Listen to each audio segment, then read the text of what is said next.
महाराष्ट्राची संस्कृती किती आजही रुजलेली आहे त्याचं एक वेगळं अतिशय उत्तम उदाहरण तुम्हाला द्यावं लागणार आहे। ते म्हणजे सातारा जिल्ह्यातील वाई तालुक्यातील पांडे हे गाव। या पांडे गावातील ही एक अनोखी प्रथा या ठिकाणी आपण पाहतोय। या पांडे गावामध्ये नवरात्र उत्सवामध्ये ही सर्व ग्रामस्थ मंडळी ही पूर्णपणे उपवास करत असतात। श्रद्धेपोटी ही सर्व मंडळी उपवास करत असताना या मंडळींमध्ये एक वेगळा उत्साहाचं वातावरण पाहायला मिळतं। सर्वात महत्वाचं म्हणजे ही जी मंडळी आहे ती सगळी मंडळी या उपवासाच्या कालावधीमध्ये 9 दिवस खाली बसत नाहीत, उभा राहूनच या लोकांचा दिनक्रम या ठिकाणी सुरू असतो। ही अतिशय वेगळी ही प्रथा या पांडे गावाची म्हणावं लागणार।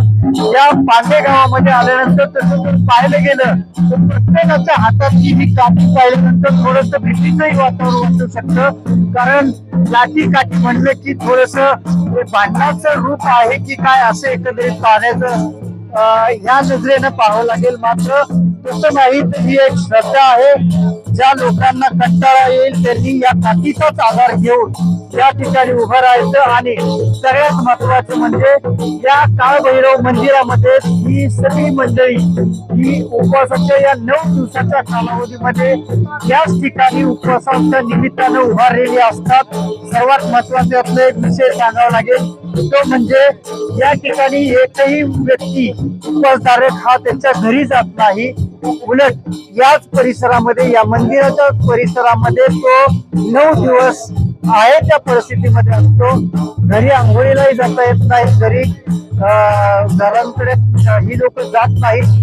या 9 दिवसांमध्ये ही लोक आपल्या काट्या घेऊनच या ठिकाणी उभारलेले असतात। सगळ्यात महत्वाचं जी काही झोपायची व्यवस्था आहे ती उभारूनच केली जाते, पाळणे लावलेले आहेत तेही आपण पाहतोय। एकंदरीत या सगळ्या परिस्थितीमधून आपल्याला एवढं सांगावं लागेल की या एआयच्या जमान्यात आजही इथल्या पांडे गावातली जी श्रद्धा आहे ती अतिशय वेगळ्या पद्धतीने जोपासली जाते।